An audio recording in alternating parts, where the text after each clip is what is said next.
আল্লাহ সুবহানাহু ওয়া তাআলা পবিত্র কোরআনের মধ্যে বলেন, ওয়ালাহুন্না মিসলুল্লাযী আলাইহিন্না বিল মা'রুফ।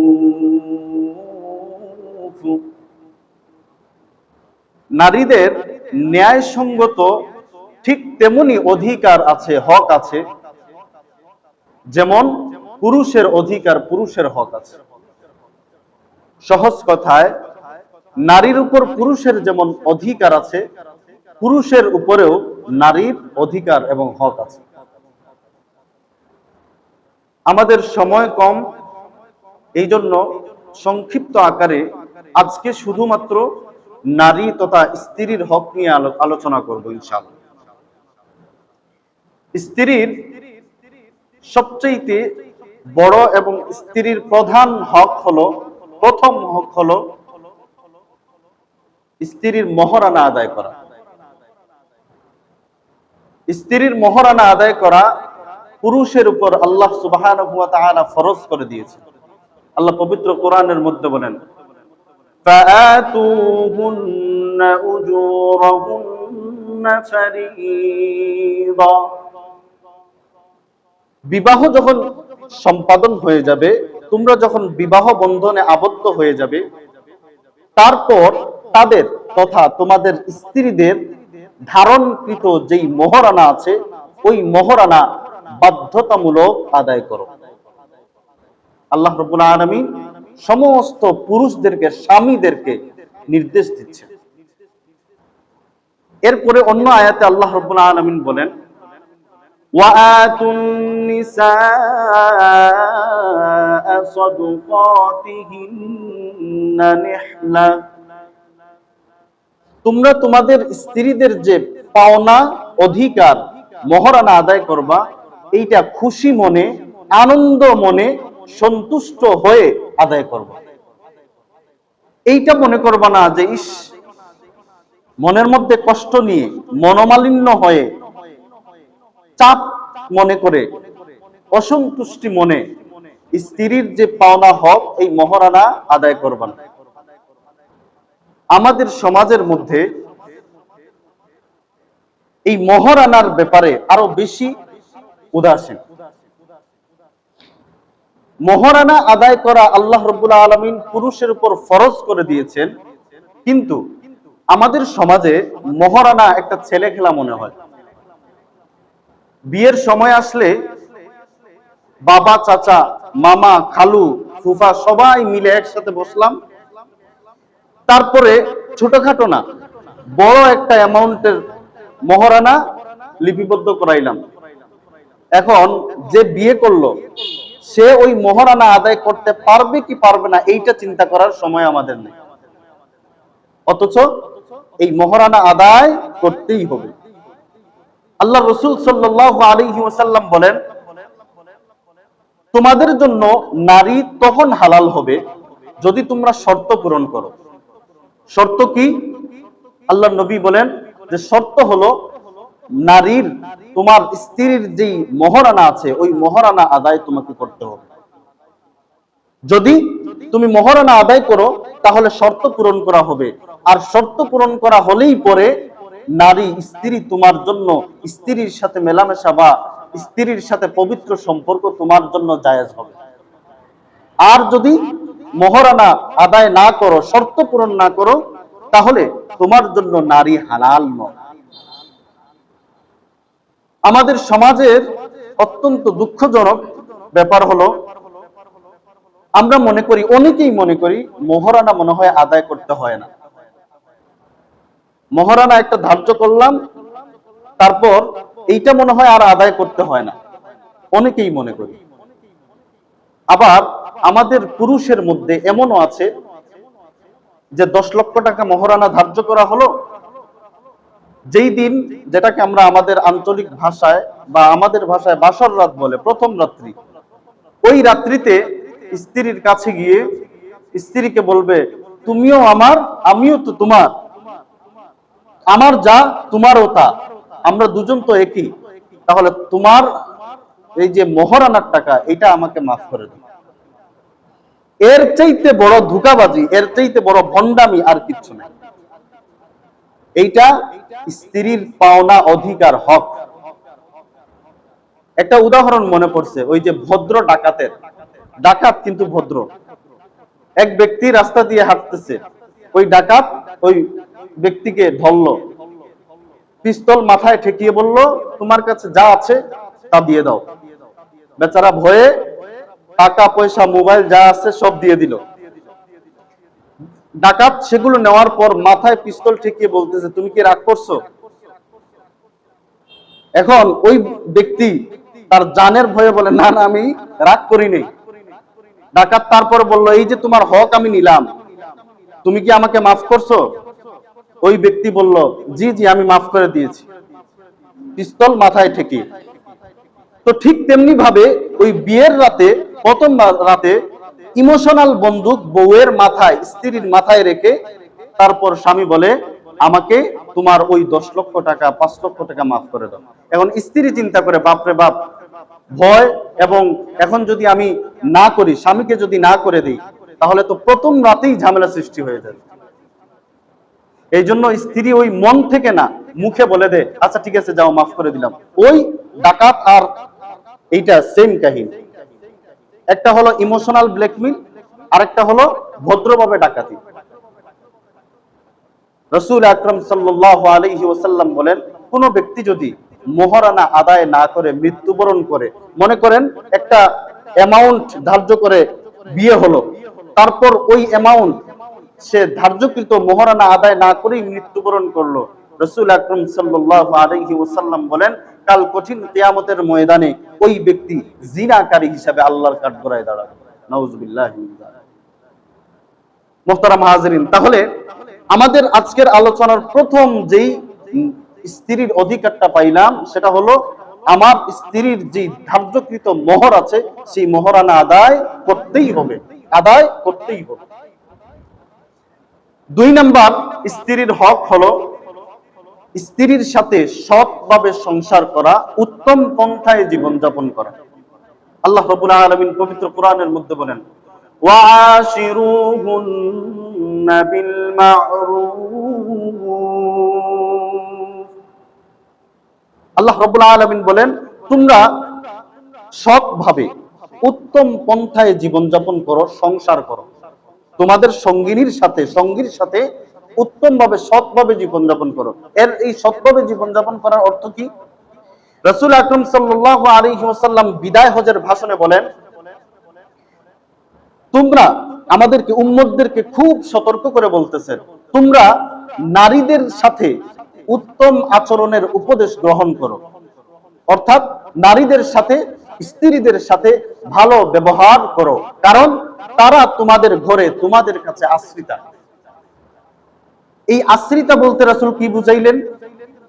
আরেকটু সহজ করে যদি বলি, স্ত্রী আমাদের ঘরে, আমাদের কাছে আশ্রিতা, এর অর্থ হলো আমাদের স্ত্রী তার নিজের আশ্রয়স্থল, নিজের ঘর, নিজের বাড়ি, নিজের মা বাবা, ভাই বোন, আত্মীয় স্বজন, শুভাকাঙ্ক্ষী, আপনজন, সব কিছু চিরদিনের মতো ছেড়ে দিয়ে আমার উপর আস্থা রেখে আমার হাতটা ধরে আমার ঘরে সে চলে আসছে। ওই আমার স্ত্রী আমার কাছ থেকে সম্মান চায়, একটু শান্তি চায়, আমার কাছ থেকে সে অশালীন গালাগাল পছন্দ করে না, আশা করে না। রাসূল আকরাম সাল্লাল্লাহু আলাইহি ওয়াসাল্লাম বলেন, তোমার স্ত্রীর কোনো কিছু যদি, তোমার স্ত্রীর কোনো কাজ, কোনো অভ্যাস যদি তোমার অপছন্দ হয়, তাহলে তার প্রতি তুমি ঘৃণা পোষণ করো না, বিদ্বেষ পোষণ করো না, বরং তার যেই ভালো গুণগুলো আছে, তার যেই ভালো কাজগুলো আছে, ওইগুলোর দিকে তাকাও। সুবহানাল্লাহ। আল্লাহ রাসূল সাল্লাল্লাহু আলাইহি ওয়াসাল্লাম আমাদেরকে শিখান, সারা দিন তোমার স্ত্রী তোমার ঘরে কাজ করে, সারা দিন ঘরে বাহিরে সে খাটুনি খাটে, তোমার সংসারটাকে সুন্দর করে গুছিয়ে রাখে, তোমার সন্তানের লালন পালন করে, তোমার মা বাবা তথা তার শ্বশুর শাশুড়ির সেবা করে, তোমারও খেদমত করে।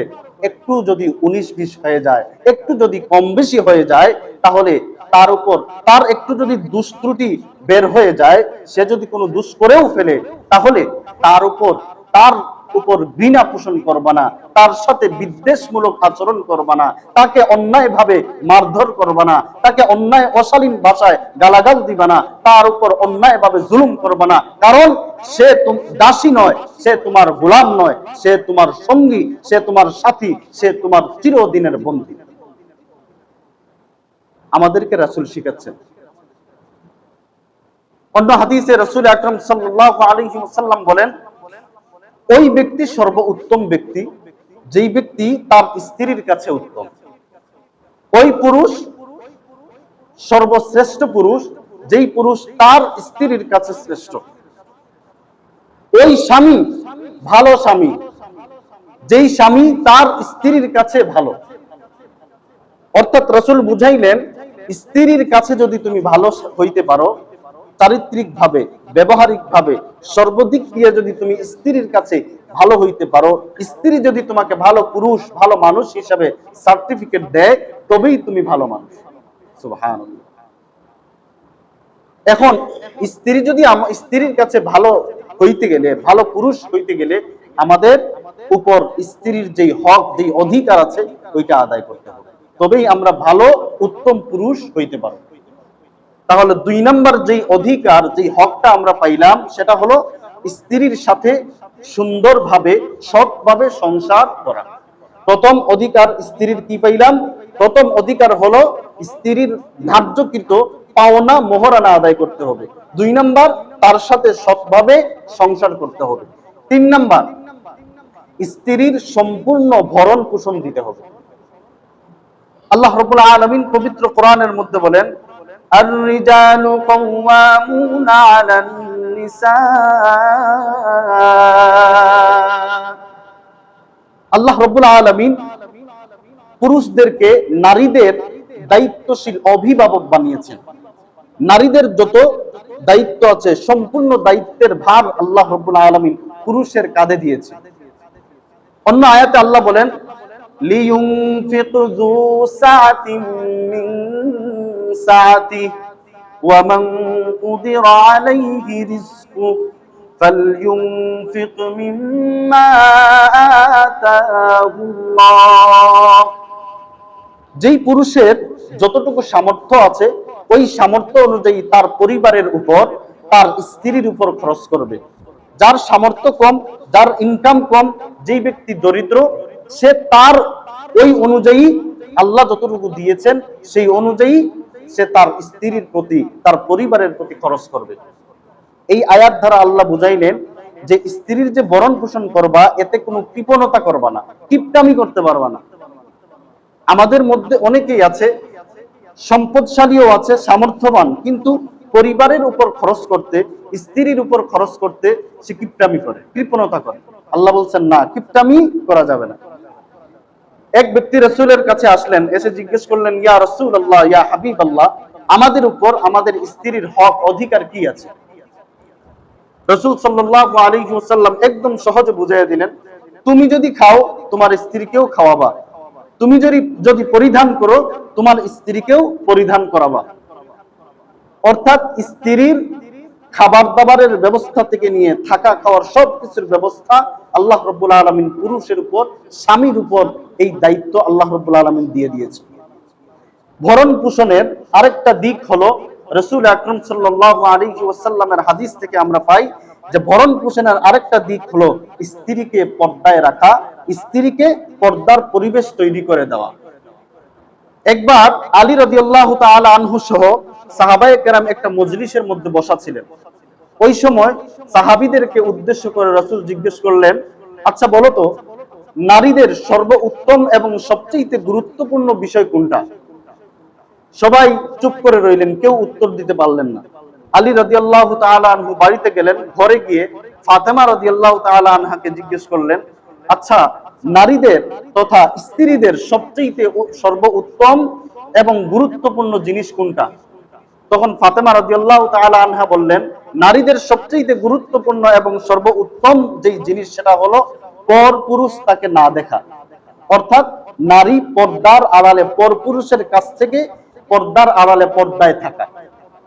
তাহলে রাসূল আকরাম সাল্লাল্লাহু আলাইহি ওয়াসাল্লামের হাদিস থেকে পাই, নারীদের যে দায়িত্ব আমাদের পুরুষের উপর আছে, নারীদের যে হক আছে, তার মধ্যে একটা হলো আমার স্ত্রীকে পর্দার পরিবেশ তৈরি করে দেওয়া এবং আমার স্ত্রীকে পর্দায় রাখা।